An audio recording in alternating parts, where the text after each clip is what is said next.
আসসালামু আলাইকুম ভিউয়ার্স, কেমন আছেন সবাই? আশা করছি সবাই ভালো আছেন। আমি আলহামদুলিল্লাহ ভালো আছি। নতুন আরেকটি ব্লগ নিয়ে আপনাদের মাঝে চলে আসলাম। তো সকালে ঘুম থেকে উঠেই এক গাদা কাপড় ধুয়ে নিয়েছি। বালতি ভর্তি কাপড় দেখতেই পারতেছেন। সেগুলোই আর কি নেড়ে দিচ্ছি। আর সকালে ঘুম থেকে উঠে লোডশেডিং শুরু। কি আর বলবো, প্রত্যেক দিনকার একই কথা। তো এখন নাকি ইদানিং আমাদের এই যেখানে এই লাইনটা দেওয়া হয় আর কি, আমরা যেই কারেন্টের লাইনটা পাই, তো এইখানে নাকি প্রায় সপ্তাহখানেক এরকম থাকবে। সকালে যাবে, দুপুরে আসবে, এরকমটা আর কি শুনেছি। তো এরকম কথা শুনে তো আরও খারাপ লাগতেছে। সকালে ঘুম থেকে উঠে যখন এরকম একটা সংবাদ শুনি তখন তো আরও খারাপ লাগে। তো কি আর করার, কিছুই করার নাই। তো এদিকে কাপড়গুলো নেড়ে দিতেছিলাম। তো আজকে সব কিছু একটু তাড়াহুড়া ছিল। তো মেয়ের একটু প্রবলেম আছে, যার জন্য আমাকে আবার বাজারে যেতে হবে। তো সেজন্য আর কি সকাল সকাল কাজগুলো গুছিয়ে নিতেছি, যাতে করে আবার যেতে পারি। তো কিছুদিন যাবতই বলতেছিলাম যে যাব যাব, তো যেতে আর পারতেছি না, যেহেতু বিকেলবেলা বৃষ্টি শুরু হয়ে যায়, হয়তো দুপুরে নয়তো বিকেলে। তো এরকম একটা অবস্থা থাকে আর কি, প্রত্যেক দিনই এরকম একটা অবস্থা। তাই আর কি আর যেতে পারছি না আর কি। তো আজকে যাব, ঠিক করে ফেলেছি যে আজকে যাবই, না যেয়ে ছাড়বো না আর কি। আজকে নাছোড়বান্দা হয়ে গিয়েছি। তো এখানে দুপুরে রান্নার জন্য তরকারিগুলো কেটে কুটে নিয়েছি। তো কেটে চলে যাব বাজারে। তো বাজার কাজগুলো সেরে এসে তারপর অন্যান্য কাজগুলো করব আর কি। তো মেয়েকে রেডি করে নিয়ে সাথে আমার যাও আছে, তো যাওয়ার বাচ্চাদেরকেও দেখাবে। তো সেজন্যই যাব আর কি। তো মেয়ের হাতে কিছু রেশ বের হয়েছে। তো এখন ইদানিং দেখছি প্রত্যেকটা বাচ্চার এরকম একটা প্রবলেম দেখা দিচ্ছে। তো ফোন ফোনে ঢুকলে এরকম দেখা যায়, প্রায় বাচ্চাদেরও এরকম সমস্যা। তো জানি না এগুলো কী থেকে হয়। তো বাচ্চাদেরকে এত পরিষ্কার পরিচ্ছন্ন রাখার পরেও যদি এরকম কিছু হয়, আর কি করার। তো এখানে আসলে এই মাঠটা দেখলে ভালো লাগে, যেহেতু সবাই এখানে কাজ করে, দেখতে ভালোই লাগে। তো আমরা আসার সাথে সাথে গাড়ি পেয়ে গিয়েছি। তো গাড়ি দেখে কিন্তু আমার মেয়ে দৌড়ে চলে গিয়েছে। তো গাড়িতে উঠে সে ক্যামেরা অন দেখে ডং শুরু করে দিয়েছে আর কি। তো সে এরকমটাই করে। আর যেহেতু রোদের আলো, তাই এরকম লাগছিল আর কি, একটু আলোটা বেশি লাগছিল। তো চলে আসলাম ফার্মেসিতে। তো আসার পর যেহেতু দুপুরবেলা ভাবছিলাম যে হয়তো ভিড়টা কম থাকবে, কিন্তু না, এসে দেখি এখানে অনেক ভিড়। তো অনেক লোকজনই আমাদের আগে এসে আর কি দাঁড়িয়ে আছে।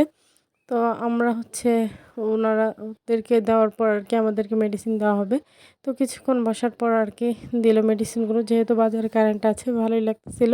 তো মেয়ে বলতেছিল মজা কিনে দেওয়ার জন্য। তো ওর বাবাকে আবার ফোন দিলাম। তো ওর বাবা চলে আসছে আর কি। তো এতক্ষণ ওর বাবার জন্য ওয়েট করতেছিলাম। তো এসে কিছু খাবার কিনে দিয়ে গেল। তো মেয়েকে আবার চক কিনতে কিনে দিয়েছে। তো যেহেতু দেখে আসলাম যে কারেন্ট নেই, তাই বলে দিয়েছিলাম যে আইসক্রিম দিয়ে দেওয়ার জন্য। তো এই গরমের মধ্যে বাসায় গিয়ে আইসক্রিমটা খেলে ভালো লাগবে আর কি। তো সেজন্য আর কি নেওয়া। তো আসার সময় আর কি, তো এই পুকুরটা দেখলে আমার খুবই ভালো লাগে। আর এখন তো খুবই ঢেউ হচ্ছিল, যেহেতু বাতাস ছিল। তো মনে হচ্ছিল যেন এটার মধ্যে জাল দিয়ে পড়ে যায়, এরকমটাই আমার মনে হচ্ছিল আর কি। কিন্তু পুকুরে আবার গোসলও করতে পারি না, খুবই ভয় লাগে।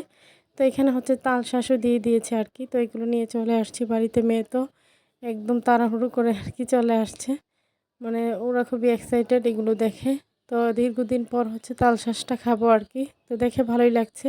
তো তালশাঁসগুলো এসে আমি ফ্রিজে রেখে দিয়েছি, যেহেতু বাড়িতে এসে দেখি যে কারেন্ট চলে আসছে। তো আজকে কারেন্ট তাড়াতাড়ি দিয়ে দিয়েছে, এমনিতে হলে 2টার দিক দিয়ে দেয় আর কি। তো এখানে বাচ্চাদেরকে আইসক্রিম দিলাম, আমিও বসে খাচ্ছিলাম, ভালোই লাগতেছিল। তারপর অন্যান্য কাজগুলো করব। সেই সাথে সিঙ্গারা, মুগলাই না, সমুচা দিয়ে দিয়েছে আর কি। তো এগুলি আর কি। তো ভাবছে যে আমরা বাজার গিয়েছি, হয়তো এই খাবারগুলো দিলে ভালো লাগবে। আর এই প্রত্যেকটা খাবারই এখানে আমার পছন্দের, তাই আপনাদের ভাইয়া দিয়ে দিল আর কি। তো মেয়ে কিছুদিন যাবৎ পাগল হয়ে গিয়েছে, নানুর বাড়িতে যাবে। তো সেজন্য আর কি যে চলে যাব আগামীকাল। তো কিছুদিনের জন্য বাবার বাড়িতে যাব, তাই ফার্নিচারগুলো আবার পরিষ্কার করে নিতেছি। তো প্রথমে আমি একটা কাপড় দিয়ে ভালোভাবে মুছে নিয়েছি, তারপর ব্রাশ দিয়ে আর কি নকশাগুলো চিবাই চিবাই ভালো করে ওয়াশ করে নিয়েছি আর কি, যেহেতু ময়লা লেগেছিল আর কি। তো এই ধুলোগুলো প্রত্যেকটা নকশার ভিতর ভিতর আর কি ঢুকে গিয়েছিল। তো এরপর দুপুর রান্নাবান্নাগুলো শেয়ার করতে চলে আসলাম। তো এখানে এই তো দেখতেই পারতেছেন লতি, তারপর বরবটি দিয়ে মাছ, মাছ বোনা, করলা ভাজি, এগুলোই ছিল আর কি। তো রান্নাবান্না শেষে আর কি এখানে আমি আবার উঠানটা ঝাড়ু দিয়ে নিতেছিলাম। আর যেহেতু উঠানটা ঝাড়ু না দিলে ভালো লাগে না, আমার কাছে একদমই ভালো লাগে না। ঘর পরিষ্কার থাকবে, উঠান পরিষ্কার থাকবে না, এটা আবার কেমন কথা, আমার কাছে খুবই খারাপ লাগে। তো সেজন্যই আর কি চলে আসলাম উঠানটা ঝাড়ু দিতে। আর এতটাই বাতাস ছিল, খুবই ভালো লাগতেছিল।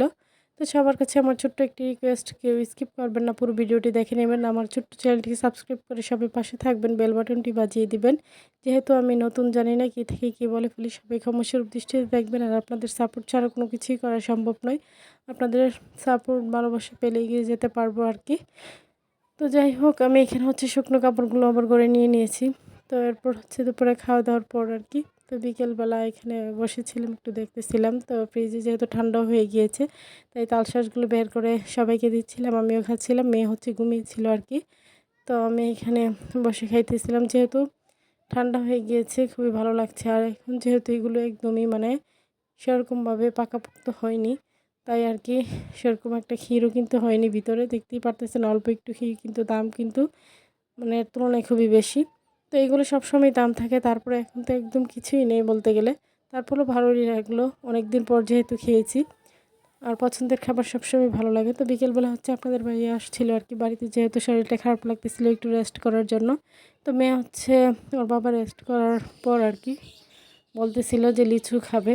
তো আমাদের গাছটার মধ্যে দেখতেই পারতেছেন বিশাল বড় একটা গাছ, মানে এই বছর লিচু একদম ধরেইনি। তো মেয়ে বলতেছিল এই পাশে লিচু আছে, তো এসে দেখলাম যে আসলে লিচু আছে। তো এখানে হচ্ছে 5টার মতো লিচু ছিল। তো ওর বাবা হচ্ছে পারতেছিল, আর আমরা মেয়ে হচ্ছে কুড়াইতেছিলাম আর কি। ভালোই লাগতেছিল, দীর্ঘদিন পর লিচু কুড়িয়ে নিতেছিলাম, বাচ্চাদেরকে দিলাম, তো বাচ্চারা খেলো। তো এদিকে হচ্ছে ছোট যাকে উঠিয়ে দিয়েছে আম গাছে আম পাড়ার জন্য, কাঁচা আম খাবো, তো সেজন্যই আর কি। আর খুবই গরম, তো আম পেড়ে নিয়েছে। আর এদিকে মেয়ে হচ্ছে তার বাবাকে যেতে দিচ্ছিল না আর কি। তো সন্ধ্যার আগ মুহূর্তে আর কি, তো ওর বাবা হচ্ছে চলে যাবে, ও যেতে দিবে না। তারপর মেয়েকে আবার নিয়ে আসলাম। তো এদিকে হচ্ছে আম পেড়ে নিয়ে আসছে আর কি। তো আমগুলো দেখতে কিন্তু বেশ বড়, তো উপর থেকে যেহেতু পড়েছে তাই আর কি ফেটে গিয়েছে।